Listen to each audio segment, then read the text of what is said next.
A poor student became the bride of a 73-year-old tycoon 1 week later. She couldn't believe her eyes. Hello everyone, before we begin today's story, I have a small favor to ask. Please hit subscribe and turn on the notification bell so you never miss our channel's new videos. It is quick, free, and the best way to support us in bringing you more dramatic stories. Your support means the world to us. Where are you watching from? Drop your city or country in the comments below. Thank you very much. Now, let us return to our main character. The gray Texas sky loomed low, heavy with drizzle, as Mark Davis hurried along the slick sidewalk. His sneakers were soaked through, his old backpack weighed on one shoulder, and his mind spun with numbers he could not escape. Tuition payments, late fees, the medical bills left behind after his father's death. At only 23, Mark was drowning in responsibilities far larger than himself. A law student in his final year, a part-time worker juggling shifts at the campus library, and the only man left to care for his frail mother, he felt every step press like another debt on his back. His phone buzzed. Mark fumbled it out with chilled fingers. Mark Davis speaking. The voice on the other end was smooth, commanding, older.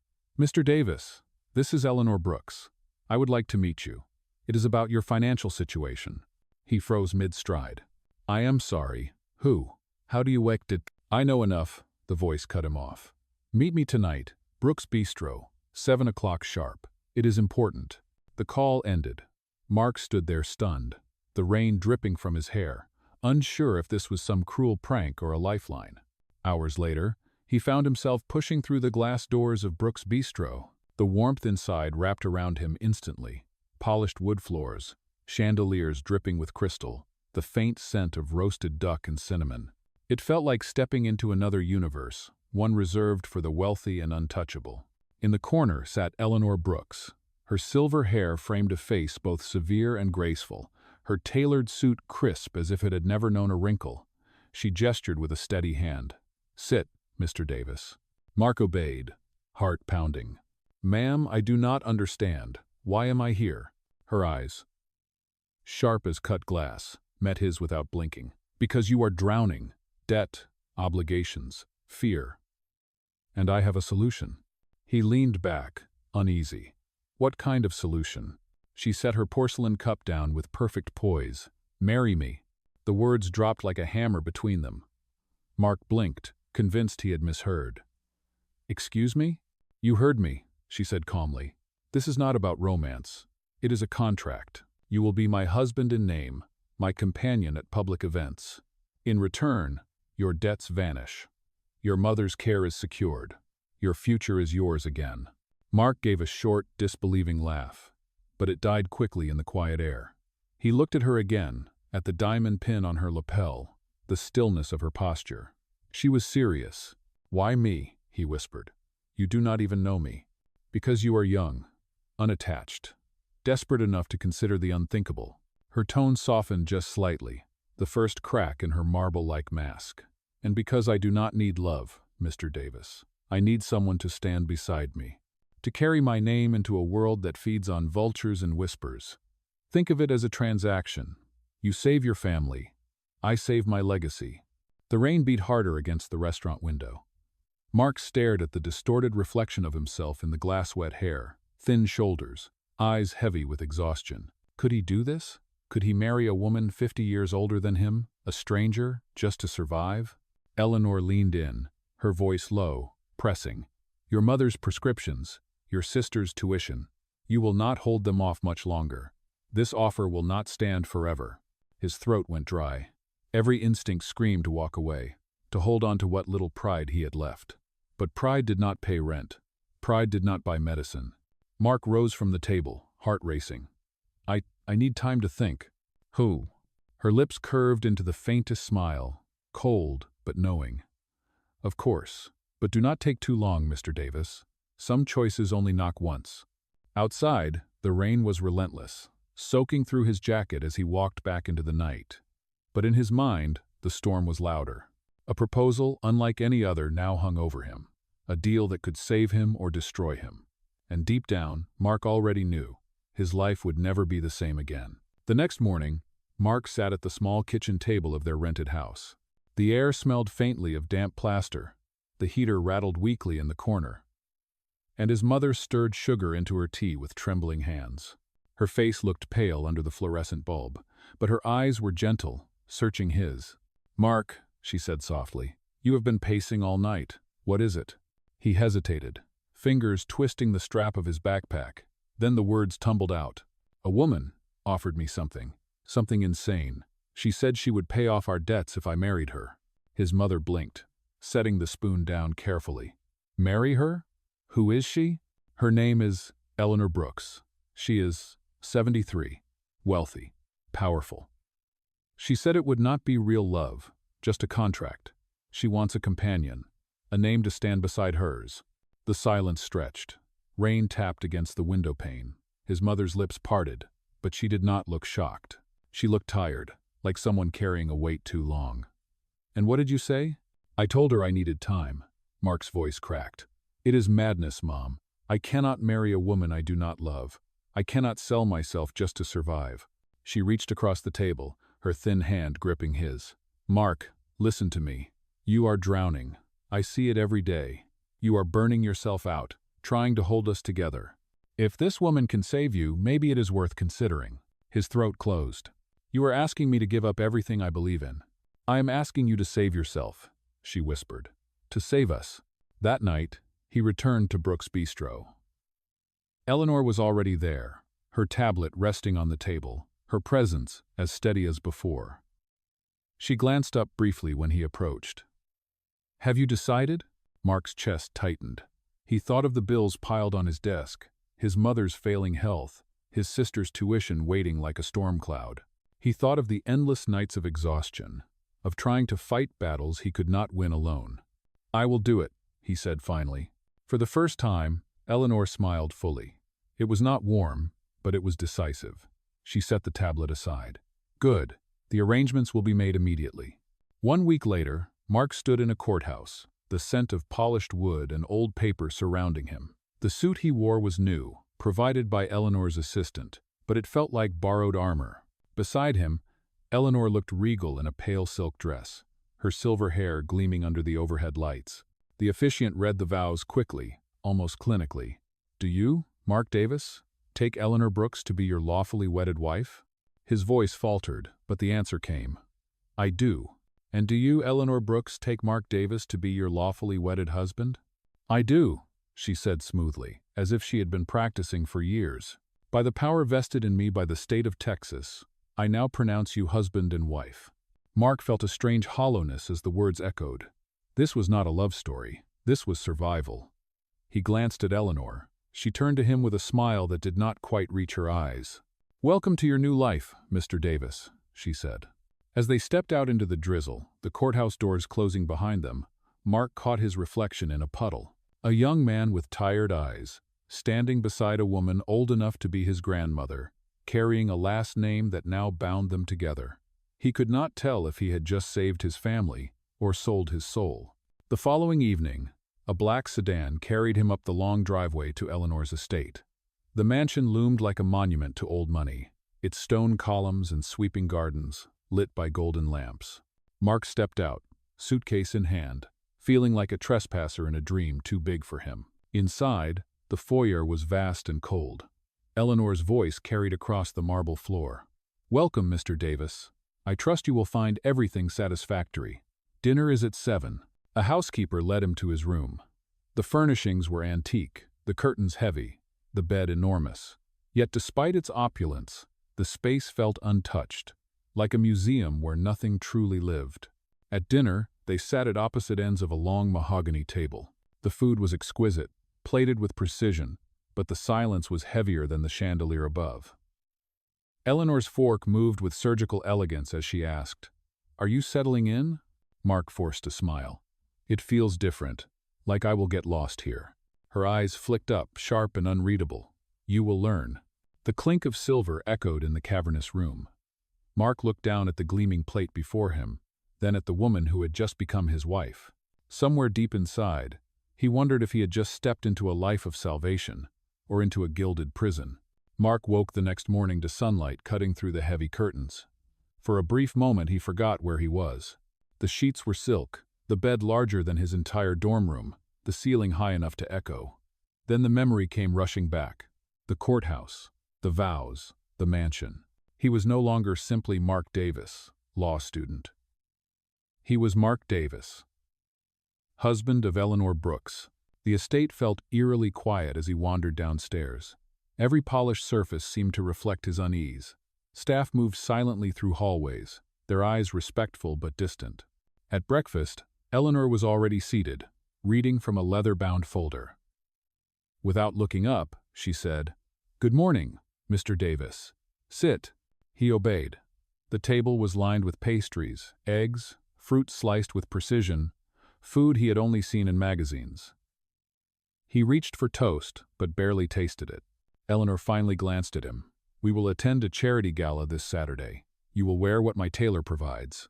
Speak little, smile politely. That is all that will be required." Mark frowned. "And what am I supposed to be to them?" "My husband," she replied simply. "Appear supportive." Nothing more. The days blurred into routine. Lessons from her assistant on etiquette, fittings with a stern tailor. Eleanor's presence was like a shadow, always controlled, never revealing more than she chose. To the world, she was a titan. To him, she was an enigma. On the night of the gala, the mansion's driveway gleamed with headlights. Luxury cars lined the curb, their doors opening to spill out gowns and tuxedos.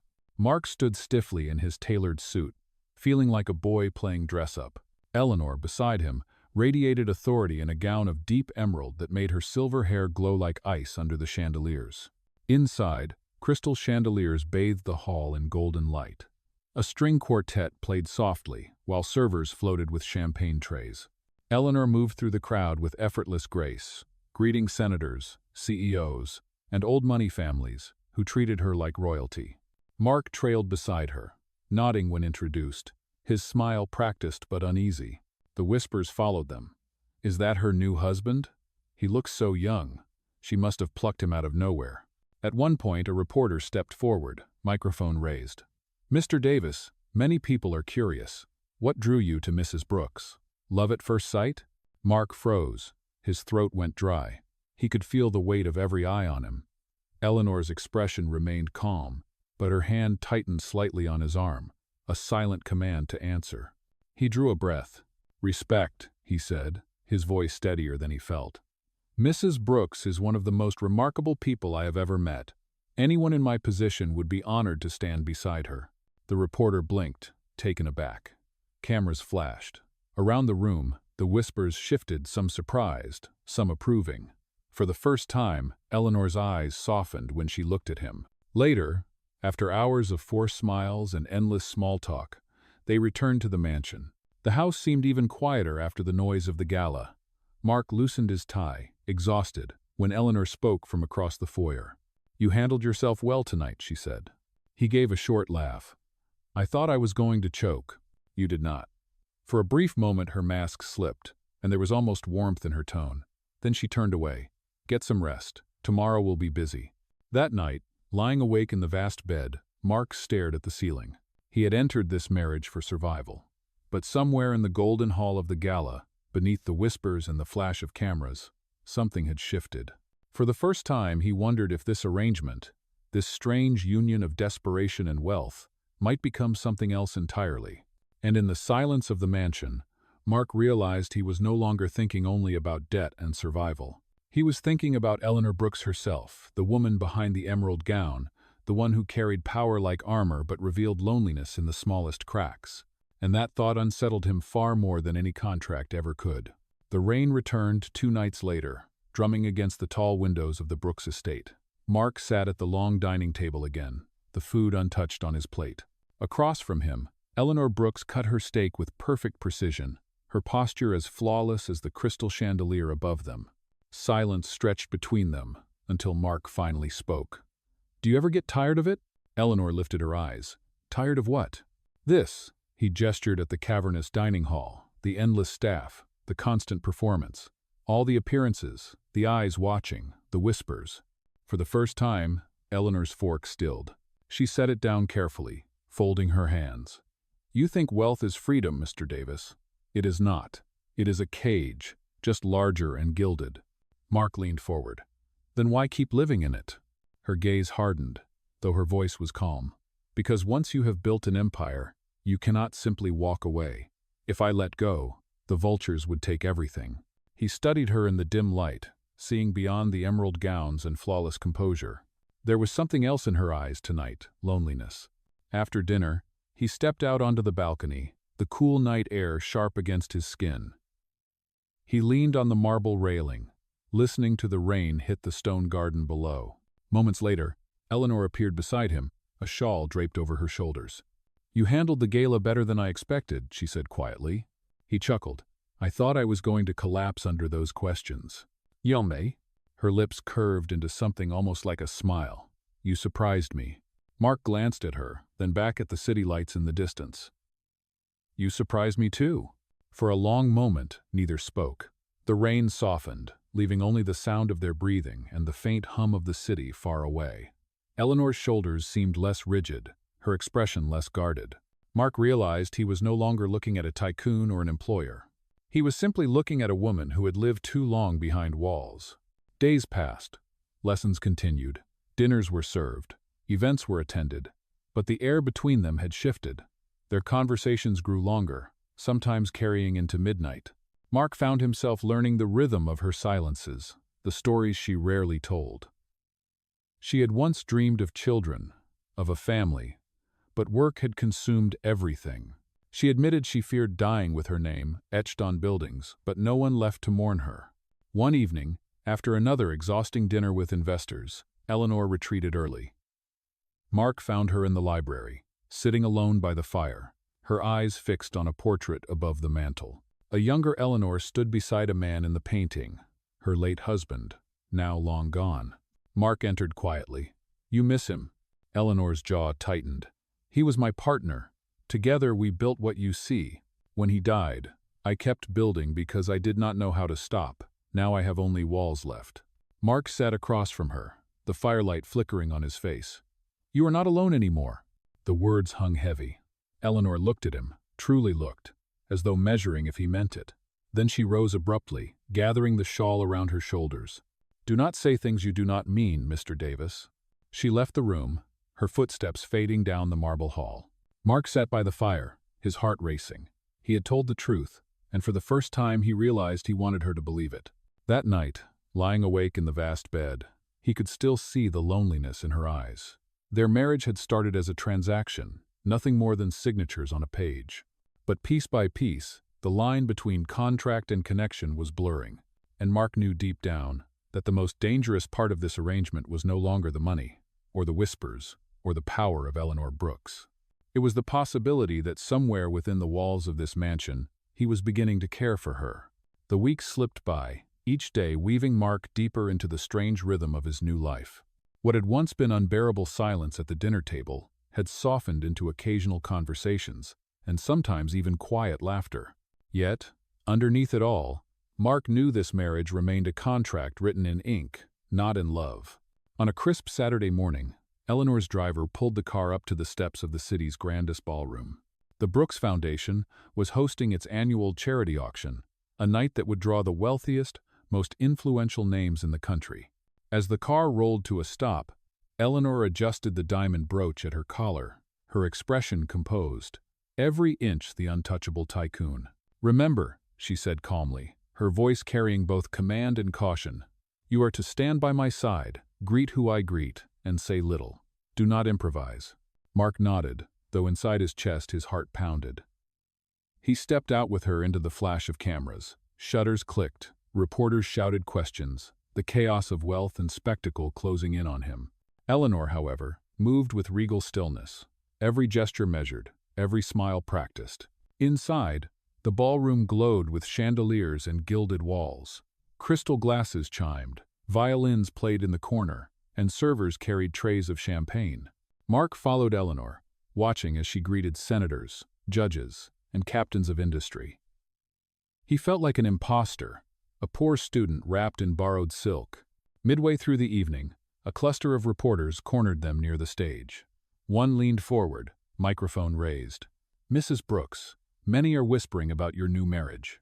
Some say it is nothing more than a business deal." What do you have to say? Eleanor's expression did not change, but Mark saw the slight tightening of her jaw. Before she could answer, another voice cut in. And you, Mr. Davis?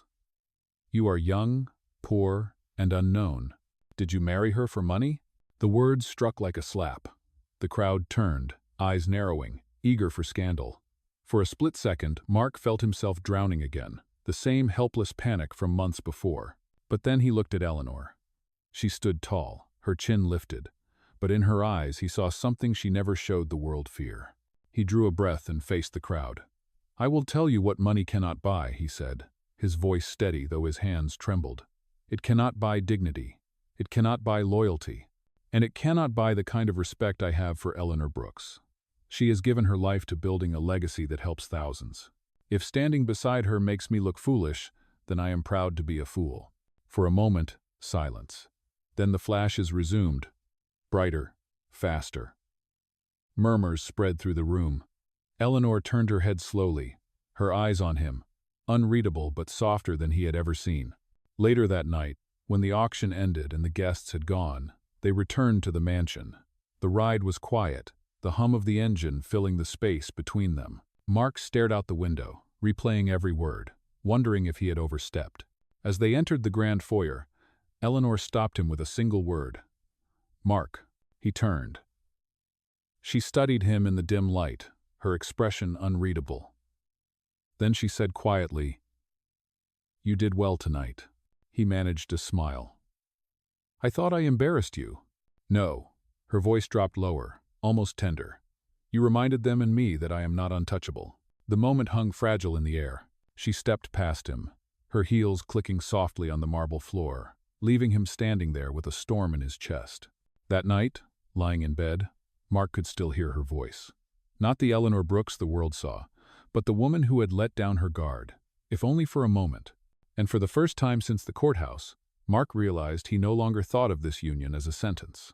He thought of it as a turning point, a doorway into something he could not yet name but could no longer deny. The following week brought a shift neither of them could ignore. Mark had grown accustomed to the rhythm of Eleanor's world, the carefully orchestrated dinners, the staff who never spoke above a whisper, the endless charity functions that blurred into one another. But behind the layers of order, he sensed cracks forming. One night, after yet another dinner with shareholders, Eleanor excused herself early. Mark found her later on the balcony, her posture stiff against the cold wind. She held a crystal glass of brandy, untouched, her gaze fixed on the dark gardens below. You should be resting, Mark said quietly. Eleanor did not look at him. Rest is for people who can afford to stop. I cannot. He stepped closer, careful. You are not alone anymore. You do not have to carry it all by yourself. For the first time, she turned, and in the dim light he saw something raw in her eyes, fear.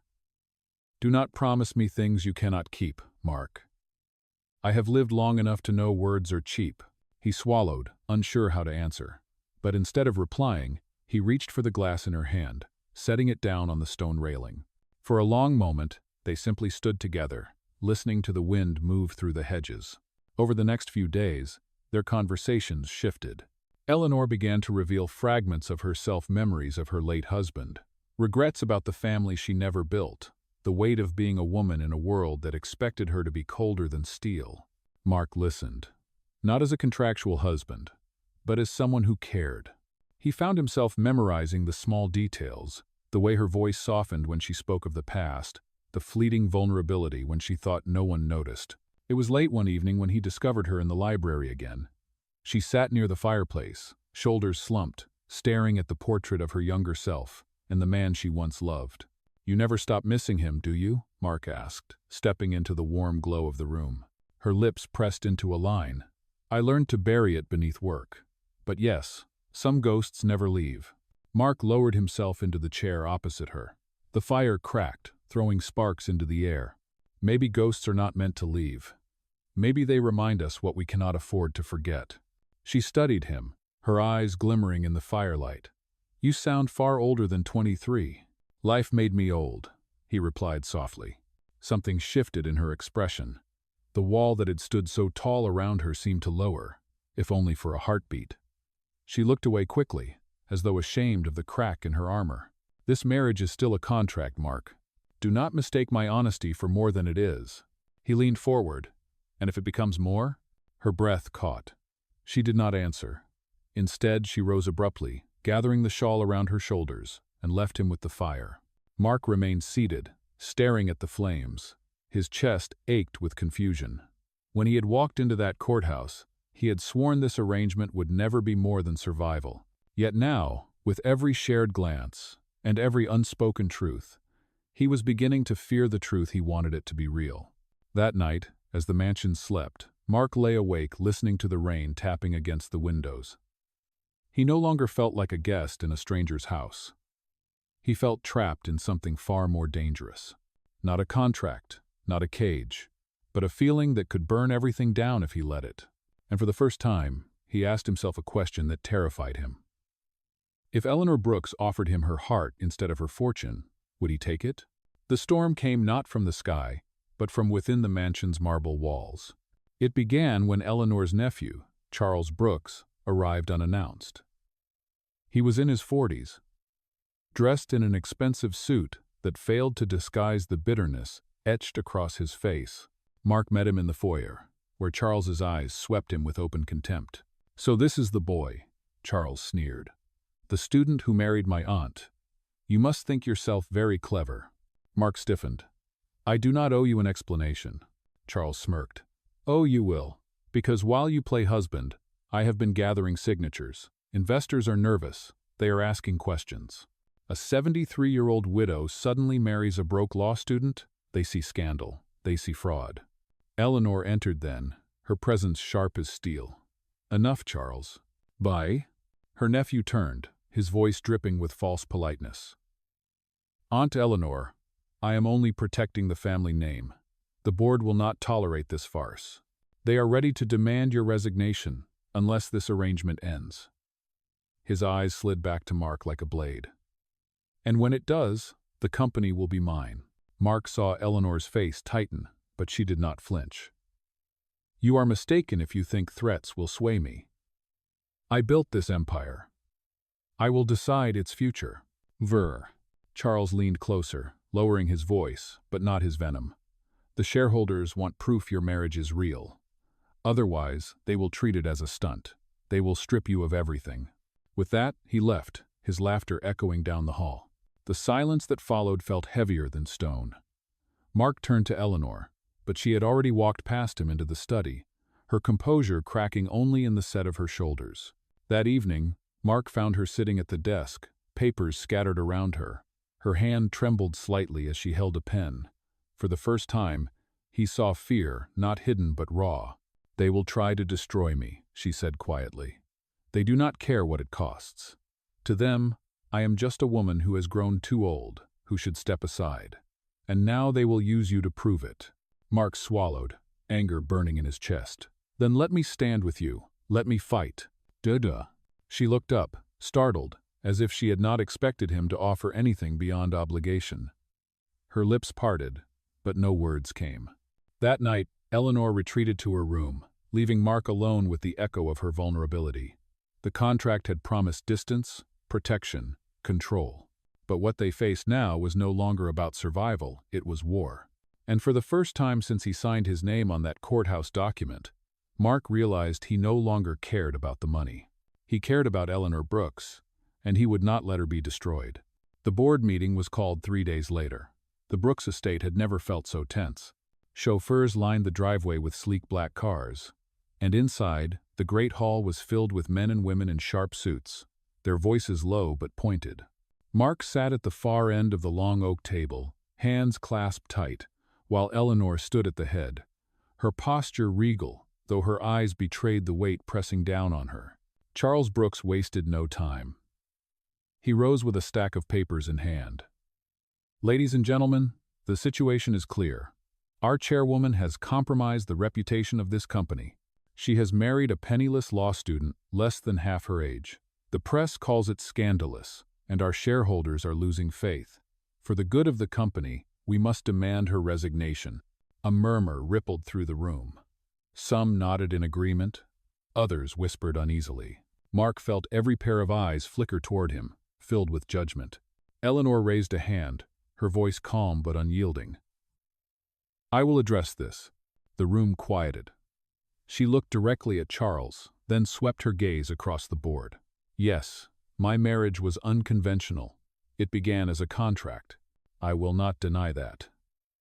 The admission made the room shift in shock. Even Mark's breath caught. But Eleanor continued, her voice gathering strength. "What you do not understand is that what began as an arrangement has become something greater. I have found in Mark Davis a partner, not in business, but in life. He has stood beside me when no one else dared.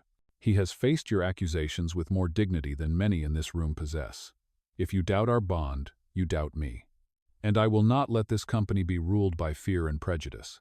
Gasps spread around the table. Charles laughed bitterly. "Touching words, Aunt, but words will not save you." Before Eleanor could respond, Mark rose. His voice trembled at first, but then steadied. "You think I married her for money? That is what you whisper, is it not? But the truth is, Eleanor Brooks has given me more than wealth could ever buy. She gave me a chance to stand tall again, to believe I was more than debt and despair. I married her to survive, but I stay because I respect her, and because I—" He stopped himself, his heart pounding. The words he almost spoke burned at the back of his throat. The room fell silent. Reporters outside the glass doors pressed closer, cameras flashing through the windows. Eleanor's gaze met his across the table, her expression unreadable, but her eyes glimmered with something he had never seen before: pride. She turned back to the board. "I built this empire with my own hands. If you wish to strip me of it because I chose honesty and companionship over appearances, then do it. But understand this: without me, there is no Brooks legacy." The room froze. The directors glanced at one another, the weight of her words sinking in. One by one, voices rose, hesitant at first, then firmer. "She is right. We cannot lose her leadership. This is not a scandal. It is her life." Charles's smirk faltered. For the first time, he realized the tide had turned. When the meeting adjourned, Eleanor walked past him without a glance. But as she stepped out into the hall, she paused beside Mark. Her voice was quiet enough for only him to hear. "You risked everything for me today." Mark swallowed. "So did you?" For a moment, their eyes held. The contract that had once bound them felt like ash. In its place, something far more dangerous had begun to take root: truth. The following week, the mansion felt different. The air no longer carried the same heavy silence. Reporters had stopped crowding the gates, and the board's whispers had died down. The storm had passed, leaving behind a strange calm that neither Eleanor nor Mark had expected. On a quiet evening, Mark found Eleanor in the gallery room of the estate. The walls were lined with paintings she had collected over decades, landscapes and portraits from every corner of the world. But in the center of the room, a new canvas had been placed. It was not a masterpiece by a famous hand. It was simple, modern, and raw: a painting Eleanor had commissioned of Mark, standing in the rain outside Brooks' Bistro on the night their story began. Mark stopped in the doorway, stunned. "You had this made?" Eleanor turned, her expression softer than he had ever seen it. "Every legacy needs a beginning. That night was ours." He stepped closer, his voice low. "Eleanor, why are you showing me this?" She held his gaze. "Because I no longer want this to be a contract. I want it to be real. No more clauses, no more signatures, only choice." Mark felt his chest tighten. For weeks he had battled the truth in his heart, denying it, burying it under fear and pride. But now, in the silence of the gallery, he could no longer hide. He reached for her hand, trembling but certain. "Then let us make it real." Her lips curved into the faintest smile. "Are you sure? This will not be easy. You will always be judged for standing beside me." I have been judged my whole life," he said, his voice steady. "But for the first time I know who I want to stand with."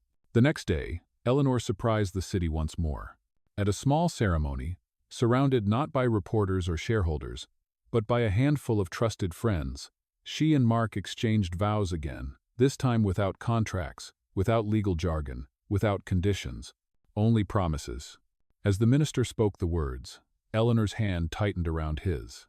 Her eyes glistened, and for the first time, her smile reached all the way through. When it was done, when they were declared husband and wife once more, the room erupted in quiet applause. Mark turned to her, whispering words meant only for her. No debts, no bargains, only us. That night, as they walked through the gardens of the Brooks estate, the rain began to fall softly again, just as it had the night their story began. Eleanor lifted her face to the sky, unafraid, while Mark pulled her closer beneath his coat. The world outside might never understand their union. Some would always whisper, but as Eleanor leaned against him, and as Mark felt the warmth of her hand in his, he knew the truth.